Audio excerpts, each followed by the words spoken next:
385 comparaisons avant et après. Lumian évalua rapidement les environs, observant les lampadaires à gaz dispersés et leurs flammes pourpres vacillantes. Au loin, des personnages se déplaçaient prudemment, mais aucun n'osait s'approcher. Les individus devant eux ne pouvaient même pas ouvrir les yeux à cause de l'éclat aveuglant du soleil. Fils de truie, ont-ils simplement disparu dans les airs?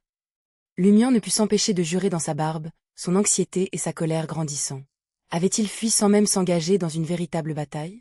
Se sont-ils désengagés après l'échec d'une seule frappe? Bon sang, es-tu né l'année du rat? Glissant comme des anguilles, et ils disparaissent en un clin d'œil. Franca jura en s'approchant de Lumian, utilisant une phrase particulière qui ressemblait à une traduction. Les voix du voyant et du maraudeur sont vraiment interchangeables. Leurs styles sont trop similaires, n'est-ce pas? Cela était principalement évident dans leur incapacité à frapper ou à capturer la cible principale. La principale différence était que la voix du voyant a commencé à se comporter de cette façon à partir de la séquence 7, tandis que la voix du maraudeur devra peut-être attendre jusqu'à ce qu'elle atteigne la séquence 4 pour présenter de tels traits. L'esprit de Lumian s'emballait alors qu'il réfléchissait à la manière de retrouver Loki et sa marionnette. Peut-être s'était-il déjà enfui, ou peut-être se cachait-il quelque part dans les rues nocturnes de la rue Anarchie. Une marionnette.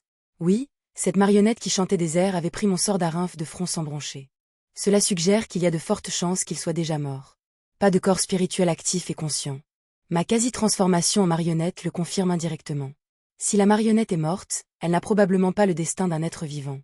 Pas de soi-disant chance. Même s'il y en a, il est enfermé dans l'obscurité. Cela signifie la mort. Si nous ne parvenons pas à localiser Loki, qui possède des pouvoirs sans visage, peut-être pouvons-nous commencer par sa marionnette. Avec ce plan en tête, Lumian se concentra, observant attentivement le destin des personnes se tenant à plus de 10 à 20 mètres. Il a scanné tout ce qui avait un destin et n'était pas plongé dans l'obscurité. Après une enquête rapide, Lumian n'a pu identifier aucune cible potentielle de marionnette. Il laissa échapper un soupir lent et déçu. Sortons d'ici. Les pompiers sont en route. Les billondés officiels devraient bientôt arriver, prévint Franca Lumian. Lumian retira son regard et quitta la rue Anarchie avant que les flammes pourpres puissent s'éteindre. Après avoir fait une douzaine de pas, Lumian se souvint soudain de Monsieur Rure, qui avait succombé à la maladie, et de Madame Michel, qui s'était pendue en chantant la capitale de la joie. Il craignait de provoquer involontairement une catastrophe impliquant les pouvoirs des billondés à l'auberge du Coq Doré et à son mandataire, Fitz. En tant que leader du Poisson d'Avril, Loki prenait plaisir à manipuler l'esprit des autres. Il n'avait aucun scrupule à faire du mal à ses camarades, encore moins à assassiner des innocents qu'il n'avait jamais rencontrés. Par conséquent, il y avait de fortes chances qu'il commence par les connaissances de Lumian et utilise leur mort pour briser le psychisme de Lumian. Il se délecterait secrètement de regarder Lumian sombrer dans la folie avant de saisir l'opportunité de mettre fin à ses jours. Même si ce n'était qu'une possibilité, Lumian a refusé de prendre le risque. Il s'arrêta et se tourna vers l'avenue du marché. Qu'est-ce qu'il y a? S'enquit Franca, l'air confuse. Ayant retrouvé son calme, Lumian lui lança un sourire rassurant et répondit. Prenons un verre à la salle de Balbrise. Le sort des gangsters avec lesquels il était fréquemment associé était moins préoccupant. Les mafieux savaient qu'ils devaient se préparer à de telles éventualités. Franca fut momentanément déconcerté mais comprit rapidement l'inquiétude sous-jacente de Lumian. Loki avait accroché un gros poisson mais n'avait pas réussi à le capturer. Il était clair qu'il avait vu à travers leurs véritables apparences. Il pouvait se cacher dans l'ombre et attendre le moment parfait.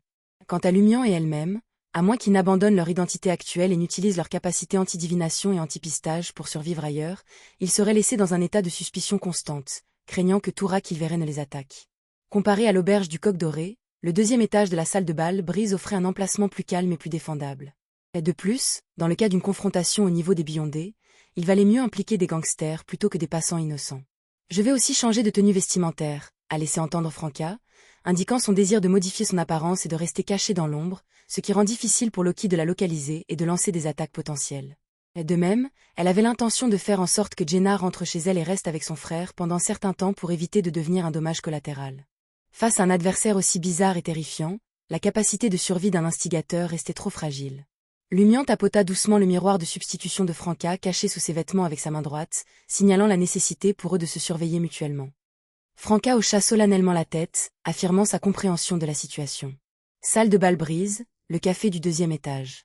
Lumian s'installa au fond près de la fenêtre et se tourna vers son garde du corps, Sarkota. Aller à l'auberge du Coq Doré et chercher un commerçant en faillite nommé Fitz.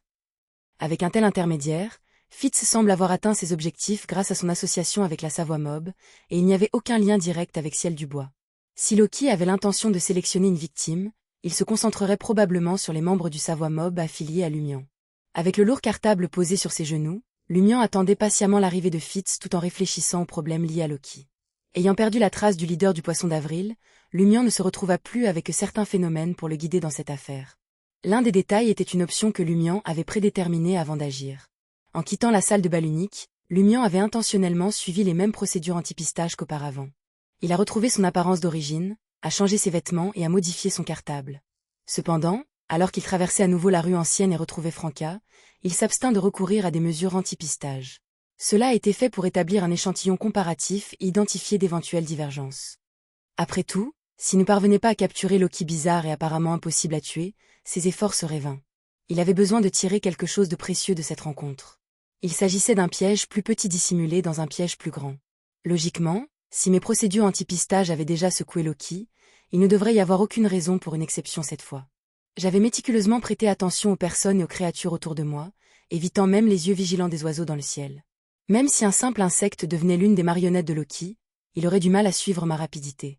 Donc, soit Franca avait été ciblée tôt le matin, soit Loki m'avait reconnu lorsque je repassais dans la rue ancienne après mon anti-pistage. Franca a effectué des procédures anti-divination et se trouvait à distance du Halon Bar et de la salle de bal unique. Elle n'est même pas entrée dans la rue ancienne et a utilisé des méthodes d'observation non mystiques. Il est peu probable qu'elle soit exposée aussi rapidement à moins que Loki ne sache dès le départ qu'un tel observateur serait présent. Le scénario le plus probable était que Loki m'avait reconnu lorsque je repassais dans la rue ancienne après mes procédures anti-pistage.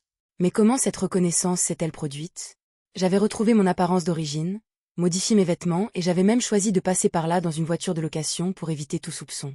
Selon Anthony, cela aurait dû cacher mes chaussures en cuir inchangé au regard indiscret et cacher ma démarche et mon langage corporel typique. J'avais même appliqué de l'eau de Cologne pour masquer mon parfum d'origine. Quelles caractéristiques uniques je possède qui permettent à Loki de discerner mon identité en si peu de temps? Lumion a comparé les différences et est progressivement parvenu à une hypothèse. Soit un marionnettiste ou l'une de ses marionnettes possède la capacité d'identifier directement une personne au niveau de son âme, de sa conscience ou d'un autre aspect, soit Loki peut percevoir des traits distinctifs qui me distinguent des autres, comme l'ange de l'inévitabilité, le sceau de Monsieur Fou ou l'aura de l'empereur de sang. Bien que Lee appartienne à la voix du voyant, il ne possède pas de force de convergence facilement détectable qui correspondent à la séquence de Loki. Plus Lumion réfléchissait, plus il devenait convaincu que Loki avait un moyen de percer son déguisement, mais que ses capacités de pistage étaient limitées. Une cible vigilante qui se méfierait des étrangers, des animaux, des oiseaux et des insectes tout en étant impossible d'effectuer une divination directe réussirait à lui échapper. Quelle que soit la manière dont Loki le distinguait, c'était la meilleure explication lors de la comparaison avant-après. C'est dans cet esprit que Lumion a eu une nouvelle idée. Les lèvres de Lumion se retroussèrent légèrement alors qu'il jetait son regard vers le ciel nocturne sombre. 15 minutes plus tard, Fitz, le commerçant en faillite, a été amené dans le café par Sarkota. Lumion a fait signe à Sarkota de s'écarter momentanément et s'est adressé à Fitz. J'ai déjà récupéré l'argent. Combien pensez-vous que vous devriez recevoir? Pendant qu'il parlait, Lumion vida les billets de banque, les pièces d'or et les accessoires de valeur sur la table, ses yeux les parcourant brièvement. Environ 130 000 verles d'or au total. Fitz a laissé échapper. 60 000, non, 50 000. Non, donnez-moi juste 30 000 verles d'or. Avec un sourire, Lumion sépara quelques liasses de billets soigneusement reliés et les lança à Fitz.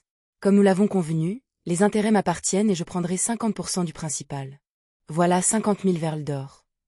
Fitz a accepté l'argent avec gratitude, exprimant ses sincères remerciements. Même s'il n'a pas reçu la totalité de la somme, 50 000 verles d'or était une somme substantielle qui lui permettrait de repartir avec l'espoir dans le cœur. 50% du capital plus les intérêts était un arrangement équitable. Lumion était tout aussi heureux. Grâce à l'opération facilitée par l'ange du temps aux côtés de Monsieur Fou, il avait gagné sans effort 50 000 verles d'or en billets de banque et 30 000 pièces d'or. Après tout, il avait travaillé si dur pour collecter de l'or, mais à la fin, il n'en avait accumulé que 75 000. Profondément réfléchi, il envisagea l'idée d'acheter des offrandes sacrificielles du domaine correspondant en signe de gratitude envers Monsieur Fou et l'ange du temps. Après avoir attendu plus d'une demi-heure, Lumion monta jusqu'à la chambre au 2e étage. Il jeta son sac et employa Lee pour modifier à nouveau son apparence, assumant la ressemblance d'un homme aurore aux cheveux noirs et aux yeux bruns. Il a enfilé une chemise, un gilet, un pantalon et des bottes en cuir, a rangé Lee et a transféré les gants de boxe Flock dans sa mallette. Il observa attentivement la scène derrière la fenêtre. Une fois qu'il eut confirmé qu'il n'y avait aucun humain, rat ou oiseau à proximité, Lumion poussa la fenêtre et sauta gracieusement dehors, apparemment ignorant que Loki pourrait posséder la capacité de voir à travers son déguisement.